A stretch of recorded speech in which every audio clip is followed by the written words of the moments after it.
دا فلم د الکس نه شروع کیږي چې یو ریپورټر ده د هغې واده نږدې دی او ول پکار چې نیویارک ته تللی وي خو بدقسمتۍ سره د هغې جهاز کینسل شو او هغه ډېره پریشانه شوه. په دغې وخت کې موږ ډاکټر بین ګورو. هغه له هم پکار چې یو غټ اپریشن له نیویارک ته تللی وي. که هغه په وخت نه وي رسېدلی نو بیمار به یې مړ شي. د فلایټونو بندېدو الکس او بین دواړه ډېر په سټرس کې کړل. د بین پریشانی چې الکس ولیدل نو ورغله او یې ویل زمونږ دواړو یو مسله ده، زما سره یې حل شته. څرنګه چې هغه ریپورټره وه نو پیژنګلو یې ډېره وه او یو پایلټ یې پیژندلو. هغې مشوره ورکړه ولې نه موږ هغې پایلټ ته پیسې ورنکړو چې موږ ډونډي ته ورسوي. د هغه ځای نه به زه نیویارک ته لاړه شم او ته به خپل منزل ته لاړ شې. دا کار ډېر خطرناک و، موسم ډېر خراب و، نو ځکه دا ټول جهازونه بند وو. خو پایلټ په $800 راضي شو. الکس بین ځکه ځان سره کړو چې پوهېدلو هغه پیسې ورکولی شي او د سفر خرچ به یې اسان شي. د هغوی سفر شروع شو او موږ ولیدل چې پایلټ خپل سپی هم د ځان سره کړو. یو بل خطره هغه وخت مخې ته راغله چې معلومه شوه پایلټ خو د خپل سفر په باره کې چاته هم خبر نه ورکړی. مطلب دا چې د هغوی جهاز په باره کې هیڅ چاته پته نه وه، ان تر دې چې د هوایي ټریفیک کسان هم بې خبره وو. خطره هغه وخت یوه شوه کله چې په نیمه لار کې د پایلټ صحت خراب شو. بین چې ډاکټر و پوه شو د پایلټ ته هر راټیک شوی دی. په هماغه وخت پایلټ مړ شو او د هغوی جهاز راوغورځېدو. په دې پیښه کې جهاز ډېر زیات تباه شو، خو د خوشقسمتۍ نه د بین او الکس په واورو کې ژوندي پاتې شو، خو دواړه ډېر زیات زخمیان شوي وو. پایلټ مړ و نو بین ډېر په خپه زړه هغه ښخ کړو او بیا الکس ته راغی. هغه د هغې زخمونه وتړل خو د کمزورۍ د وجې الکس بې هوشه وه. الکس څو ګنټې ویده وه او بین ورته ناست و چې کله به راویښېږي. چې کله هغه په هوش کې راغله بین ورته دا بد خبر ورکړو چې هغه بې هوشه شوې وه. تقریبا یو ورځ تېره شوې وه. د هغې واده اوس کینسل شوی و. د خوشحالۍ په ځای هغه په یو مصیبت کې ګیره وه. څرنګه چې د هغوی د سفر په باره کې چاته پته نه وه نو هیڅ چاته دا معلومه نه وه چې جهاز غورځېدلی دی، ځکه نو څوک د هغوی بچ کولو ته رانغلل. د هغوی سره د ژوند تېرولو لپاره هیڅ نه و، صرف هغه جامې وې چې اغوستې وې.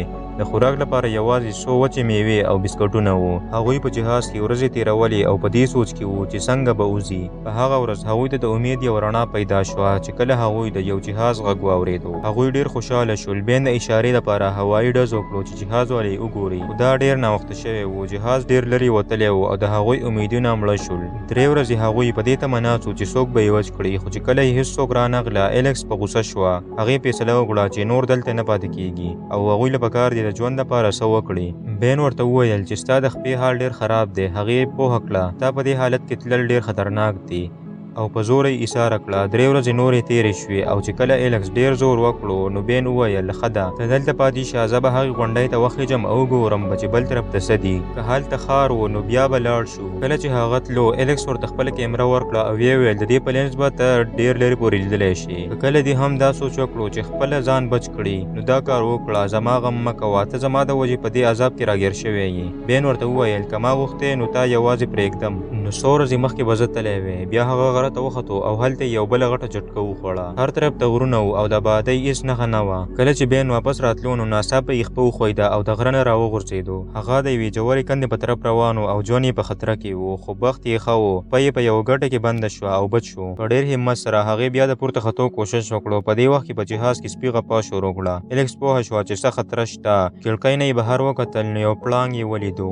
د خپې د زخم د وجې هغه نه شو تښتېدی. سپي خپله وفاداري وښودله او د هغې د بچ کولو کوشش یې وکړو، خو پړانګ هغه هم زخمی کړو. د دې نه وروسته پړانګ مات شوي جهاز ته ننوتو چې په الکس حمله وکړي. الکس سره فلیرګن و. هغې نښه ونیوله او څو ډزې یې وکړې. ځناور یې مړ کړو او خپل ځان یې بچ کړو. د ډزو په اورېدو بین هم پوهه شو چې څه بد پېښه وشوه. هغه جهاز ته منډه کړه او د وینو په لیدو ویرېدو، خو چې دننه ورغلی الکس بیخي روغه وه. هغه وینې د پړانګ وې. هغه په دې ډېر خوشحاله شو. بین د سپي د غاړې زخمونه وګنډل. هغوی د فسټ ایډ کټ په مدد د پړانګ غوښه پخه کړه او په مړه ګېډه یې وخوړه. بیا الکس بین ته وویل ګوره زما موبایل کې سیګنل نشته، تا له پکار دی غونډۍ ته وخېږې، شایي ستا موبایل کار وکړي.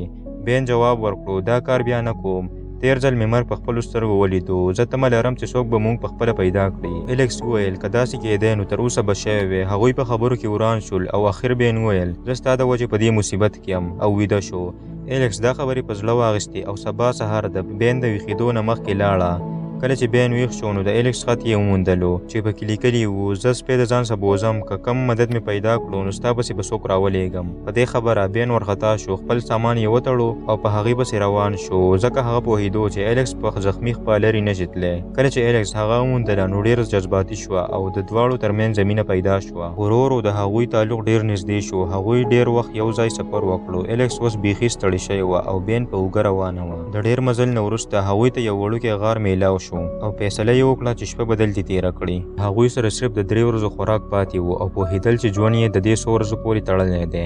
قسمت کېدی شي بیا ورسره یاري ونه کړي او خوراک پیدا کول به ورته ډېر ګران وي. یخني ډېره زیاته وه. هغوی اور بل کړو خو هغه د ټولې شپې دپاره کافي نه و. هغوی یو بل ته نږدې شول چې ځان ګرم وساتي. بل سبا هغوی بیا خپل سفر شروع کړو. آخر هغوی د واورو نه ووتل او یو ځنګل ته داخل شول. هلته یوه ښکلې دره وه او الیکس تصویران اخیستل شروع کړل. بیا هغې لرې یو ټاور ولیدو. داسې ښکارېدو چې دا د انسانانو جوړ کړی شوی دی. په امید یې پیدا شو چې هلته به خلک وي. هغوی په هغه لار روان شول او په لاره کې الیکس د بین نه د هغه د ژوند او د واده په باره کې پوښتنې شروع کړې خو بین ورله څه جواب ورنه کړو. د ډېر مزل نه وروسته هغوی پوه شول چې لاره ختمه شوه. مخکې یوه ژوره کنده وه. که لاندې لوېدلی وی نو مړه کېدل یې یقیني وو. د دې په لیدو الیکس ډېر پریشانه شوه. هغې وویل آیا تا ته اوس هم امید لرې چې موږ به ژوندي پاتې شو؟ بین ورته جواب ورکړو زما خیال دی کېدی شي موږ مړه شو خو که همت ونه بایلو او د ځان د بچ کولو کوشش وکړو. هغوی په بله لاره واپس شول او چې شپه شوه د یوې ونې لاندې یې پناه واخیسته. شپه یې هلته تېره کړه. کله چې سهار شو هغوی ته پته ولګېده چې خوراک یې ختم شوی دی. الیکس د سپي په باره کې پریشانه وه او د بین نه یې وغوښتل چې هغه پیدا کړي او بین ورسره ومنله. کله چې هغه د سپي په لټون کې وه قسمت یې راویښ شو او یو وړوکی کور یې پیدا کړو. دا هم هغه کور و چې الیکس په لینز کې لیدلی و. هغه ډېر خوشحاله شو او کور ته ننوتو. مخکې له دې چې الیکس هلته راولي د هغې تر پښو لاندې ځمکه ولړزېده. هغه پوهه شوه چې دا یخ په یو جیل ولاړ دی چې ماتېدونکی دی. هغه الیکس ته غږ وکړو خو مخکې له دې چې هغه ورسیږي الیکس په یخو اوبو کې وغورځېده. هغې د خپل ژوند بچ کولو لپاره لاس او پښې وهلې خو بین راغی او خپل ژوند یې په خطر کې واچو او هغه یې راویسته. هغه په منډه هغه کور ته یوړه. د هغې لمدې جامې یې ویستې او اور یې ورته بر کړو. هغه د یخنۍ د وجې ډېره سخته بیماره وه او بېهوشه شوه. بین پوهېدو که هغه ویښه نه شوه نو مړه به شي. د هغې په بدن کې اوبه ختمې شوې وې او شاید کوما ته تللی وی. هغه په کور کې د یو داسې هیڅ په تلاش کې و چې مدد ورسره وکړي. هغه یو میډیکل کیټ وموندلو. په دې کې د ډریپ په شان ستنه وه. هغه فیصله وکړه چې د دې په ذریعه به د الیکس ژوند بچ کړي خو هغه پوهېدو چې په دې کې پخواني کیمیایي مواد وي نو خطرناک کېدلی شي. خو بله لاره نه وه نو کوشش یې وکړو. هغه واوره ولې کړه او اوبه یې ترې جوړې کړې. ستنه یې صفا کړه او په ارامه یې د الیکس بدن ته اوبه ورسولې. الیکس بختوره وه چې ډاکټر ورسره و. د هغې د مهنت د وجې هغه بد شوه. بل سبا الیکس په هوش کې راغله. بین ډېر خوشحاله شو چې د ده کوشش رنګ راوړو. هغوی څو ورځې په هغه کور کې پاتې شول چې صحت یې ښه شي. هلته ګرمي هم وه او خوراک اوبه ورسره هم وي. د هغوی ترمنځ محبت نور هم زیات شو او الیکس د بین سره مینه شروع کړه. هغې غوښتل هغه نور هم وپېژني. کله چې بین بهر و الیکس د هغه وایس میسیج واورېدی. هغې پکې د هغه د وفات شوې ښځې وایس میسیج واورېدی. کله چې بین هغه ولیده نو ډېر په غوسه شو خو الیکس هغه پوهه کړو چې هغې صرف غوښتل هغه وپېژني. اخر بین ورته د خپلې ښځې په باره کې وویل چې 2 کاله مخکې د دماغو د کینسر د وجې مړه شوې وه. بین جذباتي شو او الیکس ورته ډاډ ورکړو. هغوی تر هغه وخته یو ځای و چې الیکس ښه شوه. هغې بین ته وویل چې ما دلته پرېږده او د مدد لپاره لاړ شه چې په موږ کې خو یو بد شو که نه. بین د تللو کوشش وکړو خو پوهه شو چې هغه یې نشي پرېښودی. هغه واپس راغی چې د هغې سره پاتې شي. الیکس کمزورې وه او په ارامه تلله او بین ورسره مدد کوو. کله چې الیکس د ډېر ستړیوالي نه راوغورځېده نو بین هغه په یو لرګي کېښودله او په واورو کې یې راکاږله. هغوی ډېر لرې مزل وکړو تر دې چې بین هم بیخي ستړی شو.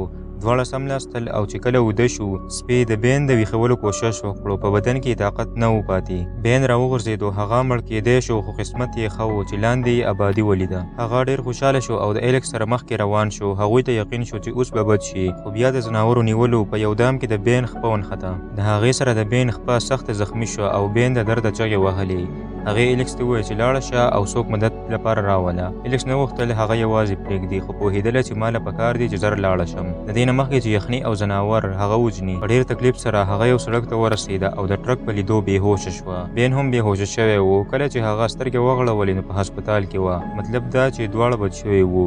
د هغوی همت هغوی ژوندي وساتل. بین چې کله په هوش کې راغی الیکس لیدو ته ورغلی. دواړه په خپل ژوند خوشحاله وو. هغه د بین شکریا ادا کړه چې د هغې ژوند یې بچ کړی و. د دې نه وروسته د هغوی لارې جدا شوې. بین سوچ کولو چې هغې ته فون وکړي خو زړه یې نه و، ځکه سوچ یې کوو چې هغه به واده شوی وي. الیکس هم په شروع کې جواب نه ورکوو. بیا یوه ورځ هغې ورته هغه تصویرونه راولېږل چې په هغه کور کې یې ویستي وو. د تصویرونو په لیدو بین راضي شو چې ورسره خبرې وکړي. الیکس یې تپوس وکړو چې ولې یې فون نه کولو. بین وویل ما نه غوښتل ستا د واده ژوند خراب کړم. الیکس ورته وویل چې هغې هیڅکله واده نه دی کړی، اگر که هغې خپل کویدن سره مینه لرله، خو د بین خیال یې د زړه نه وځي. بین ډېر خوشحاله شو. هغوی اخر یو بل ته ورسېدل او فلم په دې ختم شو چې هغوی بیا یو ځای شول. ګرانو ملګرو، که ستاسو دا ویډیو خوښ شوي نو ویډیو لایک کړئ او زموږ چینل سبسکرایب کړئ. ډېره مننه.